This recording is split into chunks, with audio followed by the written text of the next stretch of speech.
haddii doorasho ay dhici weydo xilligii loogu talagalay oo ayna hadda muuqanin waxaad ogaataan wax kasta oo xasan sheekh heshiisoo maanta lala galay xilligan inuu dhacsan yahay oo ayna soconayn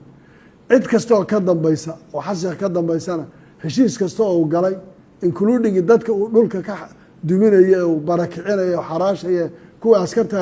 oo reerahoodii banaanka keenayo in dib loogu noqonayo waxba ka jiri doonin aniga aragtidayda axmed ahaan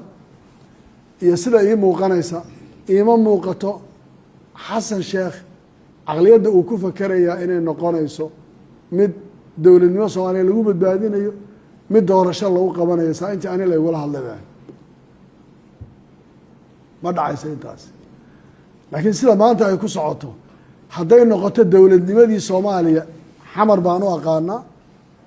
xamar baa dowlad ka haddaan iyada haysta meel kale ma noqonayo wax diidaya ma garanayo inaan anaguna wixii kaleen markaa qaban karra aan samayn sababtoo dowladnimada soomaaliya maanta lagama sugi karaya lama laha waayo aragnimo la-aan ba haysa lama laha waxaanaa ku samaynaysa waa xaalad adag oo noocaas oo kalea dowladaha ku jira arrinta soomaaliya waxaan rabaa inaan u sheego haddii doorasho ay dhici weydo xilligii loogu talagalay oo ayna hadda muuqanin waxaad ogaataan wax kasta oo xasan sheekh heshiisoo maanta lala galay xilligan inuu dhacsan yahay oo ayna soconayn cid kasta oo ka dambaysa oo xasan sheekh ka dambaysana heshiis kasta oo uu galay including dadka uu dhulka ka duminaya oo barakicinaya oo xaraashaya kuwa askarta